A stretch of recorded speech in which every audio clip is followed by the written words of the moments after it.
kabar hari ini? Dahsyat, luar biasa. Yes, yes, yes. Yeay. C, hari ini Cece, Tina dan adik-adik di rumah pasti sangat berbahagia dan bersuka cita. Oh iya. Karena hari ini adalah tanggal 25 Desember, hari kelahiran Tuhan Yesus. Nah, maka daripada itu Cece percaya, lihat nggak Cece Tina, Cece Nia, adik-adik di rumah tampil beda ya? Iya, pakai Apalagi merah-merah semuanya. Pakai merah-merah dan ada Bandung. nah, saya daripada pakai topi rusa ya, Oh Ce iya. ya. Oke, nah maka daripada itu Cece percaya kalian sudah menyiapkan hati untuk kita sama-sama memuji dan kita mau menyembah Tuhan. Amin. Untuk karena kita merayakan hari lahirnya Yesus Kristus. Oke, mari adik-adik Cece akan nyatakan bahwa kasih Tuhan begitu melimpah atas kehidupan adik-adik. Maka daripada itu kita mau mulai ya ibadah kita pada sore hari ini. Mari adik-adik kita mau berdoa dulu sebelum kita nyanyi, kita mau memuji, kita mau menari untuk Tuhan. Mari lipat tangannya, tundukkan kepala, kita berdoa. Bapa di surga, terima kasih buat hari ini. Terima kasih Tuhan Engkau lahir bagi kami, Engkau juga mati bagi kami dan kami percaya Engkau bangkit bagi kami semua Tuhan. Terima kasih Tuhan di hari Natal yang indah ini Tuhan. Kami percaya Tuhan Engkau yang terus memegang kendali atas hidup adik-adik, atas hidup kami semua Tuhan. Terima kasih buat kelahiran-Mu Tuhan di 2000 tahun yang lalu Tuhan. Sebab kami tahu tanpa Engkau lahir Tuhan, kami tidak dapat mengenal akan kasih-Mu Bapa. Terima kasih Tuhan. Biarlah semua dunia Tuhan, semua orang-orang percaya bahkan yang tidak percaya dapat merayakan Natal di tahun ini dengan hati yang penuh ucapan syukur, dengan hati yang penuh sukacita Tuhan. Terima kasih Tuhan, kalau sebentar kami akan beribadah sekolah minggu Tuhan di Maranatha ini Tuhan, di rumah kami masing-masing kami percaya Tuhan yang sama yang memberkati setiap adik-adik yang hadir Tuhan di dalam setiap rumah kami masing-masing. Terima kasih Tuhan, terima kasih Bapa, kami siap memulai ibadah kami pada sore hari ini dengan ucapan syukur yang datang dari hati kami masing-masing. Di dalam nama Tuhan Yesus kami berdoa dan kami mengucap syukur. Haleluya, amin. Yuk, Cece undang semua kita nyanyikan lagu ini. Cece percaya bahwa Natal yang indah adalah kado yang istimewa yang Tuhan berikan bagi setiap adik-adik yang ada di rumah sekarang. Terima kasih Tuhan. Seperti palungan layakkanlah hatiku menyambutmu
adik-adik, Cece percaya bahwa kalian sudah tahu lagu ini. Kalau setiap Natal ya Cenia ya, pasti di gereja-gereja menyanyikan lagu ini. Iya Ayo, benar Cece. bisa tebak nggak lagu apa? Lagu apa ya? Yesus lahir. Bukan. Ditepuk-tepuk, apa ya? dikepak-kepakkan sayapmu. Oh bukan dong. Bukan. Apa nih Ce? Apa ya? Oh, hai mari berhimpun. Benar Oh Cek? iya betul Cece. Nah adik-adik, Cece percaya bahwa kalian semua akan bersuka cita menyanyikan lagu Amin. itu. Sebab setiap di dunia merayakan tanggal 25 Desember itu kelahiran Yesus Kristus yang lahir di setiap hati adik-adik dan setiap hati Cece dan Koko di rumah. Amin. Amin. Yuk, mari kita tepuk tangan ya. Haleluya. Terima kasih Tuhan.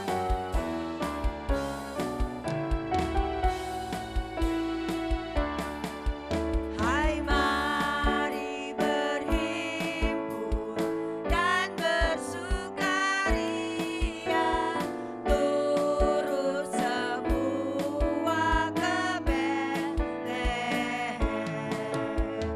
Marilah pandang Tuhan bala surga, sembah dan puji Dia, sembah dan puji Dia, sembah dan puji Dia, oh Sang Raja. Hai mari berhimpun dan bersukaria, turut semua ke Betlehem. Marilah pandang Tuhan bala surga, sembah dan puji Dia, sembah dan puji Dia, sembah dan puji Dia, oh Sang Sembah dan Raja. puji Dia. Sembah dan puji Dia, sembah dan puji Dia, sembah dan puji Dia, oh Sang Raja. Sembah dan puji Dia, oh Sang Sekali Raja. lagi. Sembah dan puji Dia, oh Sang Raja. Hai siarkan di gunung, di bukit dan di mana jua. Hai siarkan di gunung, lahirnya Almasih. Ketika kau gembala menjaga dombanya, terpancar dari langit cahaya mulia. Hai siarkan di gunung, di bukit dan di mana jua. Hai siarkan di gunung, lahirnya Almasih. Gembala sangat takut ketika mendengar nyanyian bala surga gembira menggelegar. Hai siarkan di gunung, di bukit dan di mana jua. Hai siarkan di gunung, lahirnya Almasih. Lahirnya Almasih. Lahirnya Almasih. Lahirnya Almasih. Haleluya. Shalom adik-adik, apa kabar kalian semua? Dahsyat, luar biasa, yes, yes, yes. Adik-adik, hari ini kita akan belajar dari perjanjian lama. Jadi Cece akan ambil dari kitab nabi-nabi kecil. Kitab nabi kecil bukan berarti bahwa nabinya kecil, tapi karena kitabnya, isi kitabnya itu biasanya lebih pendek dibandingkan dengan kitab-kitab yang lain. Nah, hari ini kita akan belajar dari kitab Yoel. Ya, kita ambil dari kitab Yoel pasal yang kedua, ayat yang ke-28 sampai ke-32. Lalu Cici ambil juga dari Kisah Para Rasul pasal yang kedua ayat 1 sampai 21. Adik-adik, Yoel adalah nabi dari Perjanjian Lama. Jadi Yoel pada saat itu hidup pada saat bangsa Israel mengalami masa kesukaran, di mana banyak kejadian-kejadian yang membuat bangsa Israel sangat menderita. Hal itu bisa kalian baca dari kitab Nabi Yoel di pasal yang pertama, ya.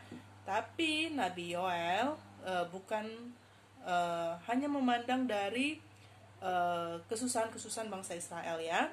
Jadi dari Nabi Yoel ini maksudnya kesusahan bangsa Israel adalah akibat dari perbuatan-perbuatan dari bangsa Israel itu sendiri. Nah, Nabi Yoel ini mendapatkan pandangan ke depan. Pandangan ke depan itu yang bagaimana sih, Ce? Oke, Cece mau kasih lihat ada alat-alatnya, ya. Alat-alat yang mungkin bisa membuat kalian mengerti apa itu pandangan yang jauh ke depan. Salah satunya misalnya kita lihat dari teropong. Jadi kalau kalian suka biasanya yang anak laki-laki itu suka main tembak-tembakan kayak gitu, ya.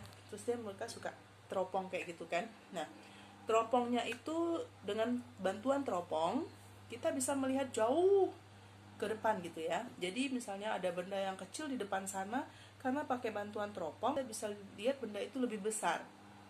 Salah satu halnya benda yang lain lagi yang bisa bantu kita misalnya adalah teleskop, ya.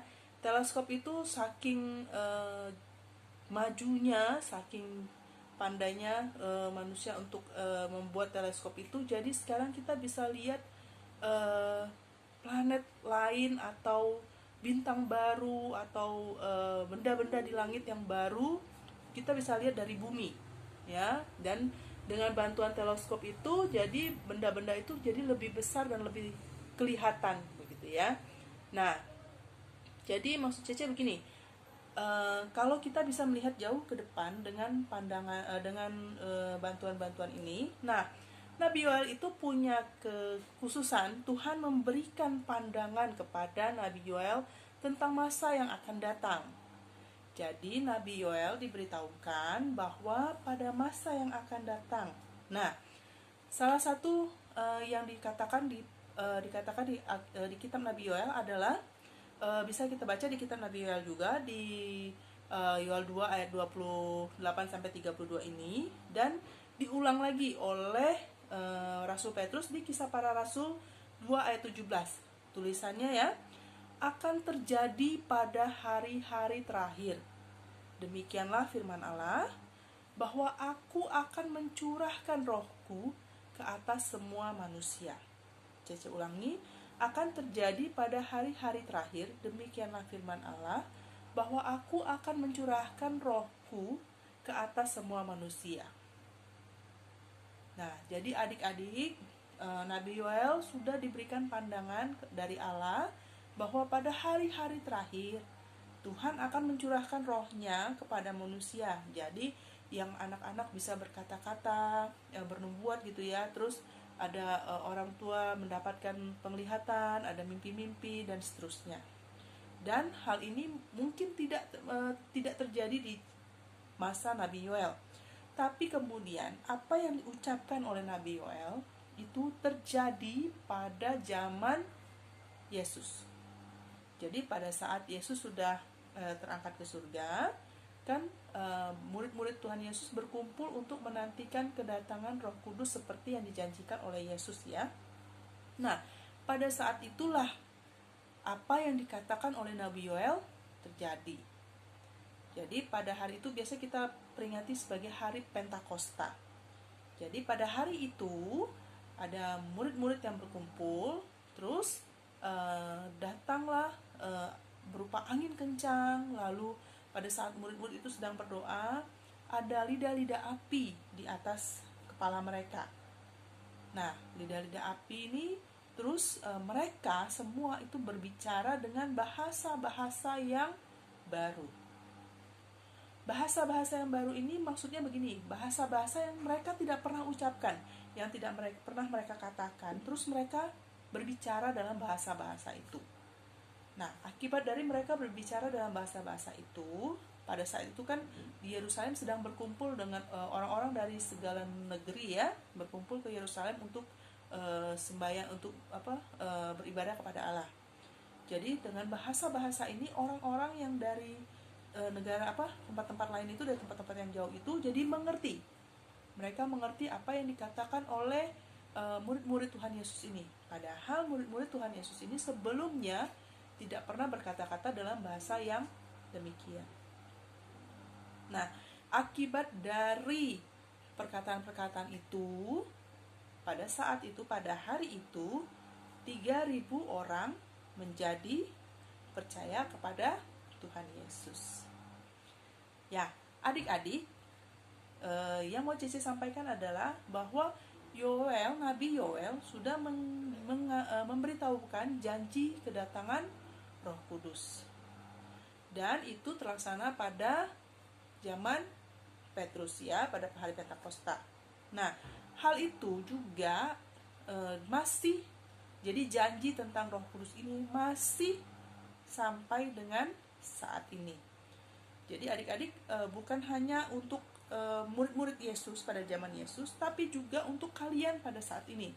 Jadi janji tentang Roh Kudus, ya, janji bahwa Tuhan akan mencurahkan Roh-Nya ke atas semua manusia itu masih sampai dengan saat ini.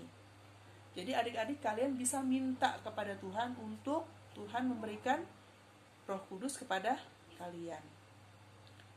Nah, pemberian Roh Kudus ini bisa dibilang pada saat ini adalah baptisan Roh Kudus ya, baptisan Roh Kudus. Jadi bukan dengan nanti pada saat kalian menerima pencurahan Roh Kudus, bukan berarti bahwa nanti akan ada lidah api di atas kepala kalian atau ada angin kencang atau apa, bukan. Tapi pada saat-saat ini biasanya itu dengan bahasa-bahasa yang baru. Jadi kalian bisa berdoa dalam bahasa-bahasa yang baru. Nah, adik-adik, kalian tentu tahu kan Roh Kudus itu dilambangkan dengan, salah satunya ada dengan burung merpati ya. Burung merpati, di mana itu menandakan bahwa Roh Kudus adalah roh yang lembut, roh yang lemah lembut, roh yang tidak memaksakan diri. Jadi roh yang tidak kasar, tidak lancang ya. Jadi tanda bahwa kita punya Roh Kudus adalah bahwa kita juga tidak menjadi orang yang kasar dan lancang ya. Terus kalau dulu ada nyala api di atas kepala murid-murid Yesus. Nah, mungkin pada saat keadaan sekarang ini kita mendapatkan nyala apinya itu adalah keinginan di hati kita yang berkobar-kobar untuk memberitakan tentang Tuhan Yesus kepada orang-orang di sekeliling kita ya. Terus seperti yang Cici bilang tadi, tanda yang paling nyata pada saat ini adalah bahwa kita bisa berkata-kata dengan bahasa yang baru. Ingat adik-adik, fungsi Roh Kudus adalah satu, untuk menolong kita ya. Roh Kudus adalah penolong dan juga pembimbing kita. Jadi Roh Kudus yang memberitahukan kepada kita apa yang terbaik yang harus kita lakukan. Tuh. Terus yang kedua, Roh Kudus itu menguduskan kita. Bagaimana caranya dia menguduskan kita? Biasanya Roh Kudus untuk hal-hal yang tidak baik, dia akan memberitahukan kepada kita dan memisahkan kita dari yang tidak baik itu, supaya kita tetap kudus di hadapan Allah. Terus yang ketiga, dia memberi keberanian bagi kita untuk bersaksi. Seperti yang Cici bilang tadi, ada sesuatu yang berkobar-kobar di dalam hidup kita untuk kita memberitahukan tentang keselamatan kepada orang-orang di sekitar kita ya. Terus yang keempat, Roh Kudus memberi bahasa baru untuk kita berdoa. Adik-adik, Roh Kudus membantu kalian untuk berdoa kepada Tuhan Yesus Jadi adik-adik semangat ya.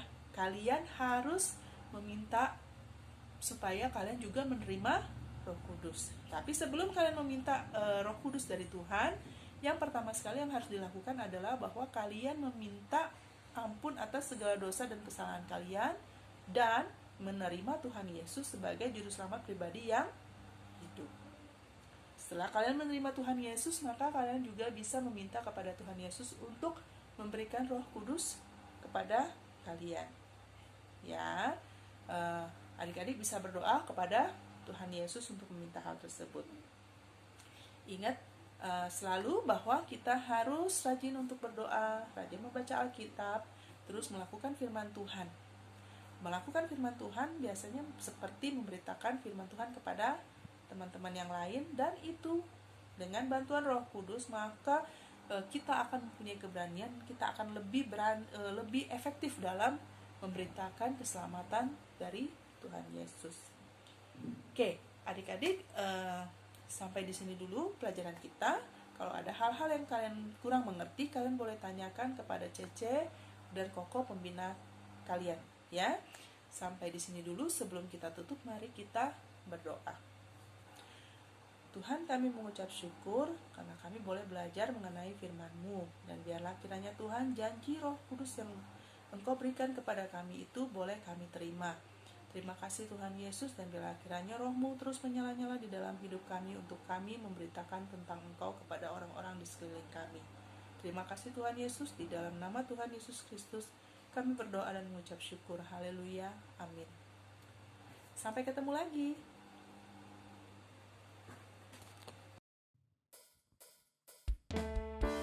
Yuk semua adik-adik, kita mau nyanyi lagu ini. Kita mau ucapkan selamat hari Natal buat semuanya. Kita tepuk tangan di rumah ya. Ayo. Ajak papa mamanya, ajak Koko Cecenya, ajak mbaknya. We wish you a Merry Christmas. We wish you a Merry Christmas. We wish you a Merry Christmas and Happy New Year. We wish you a Merry Christmas. We wish you a Merry Christmas. We wish you a Merry Christmas and Happy New Year. Selamat hari Natal. Selamat Hari Natal. Selamat Hari Natal.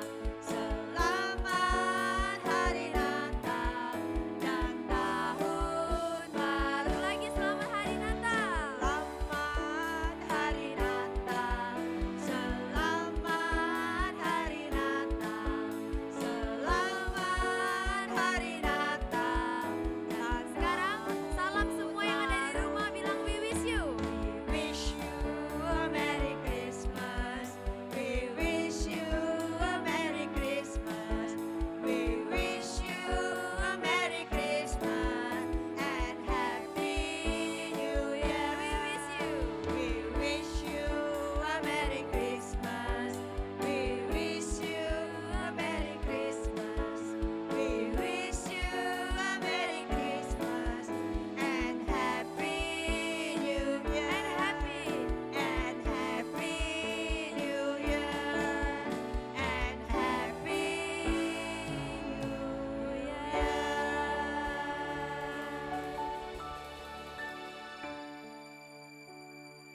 Kami. Ada.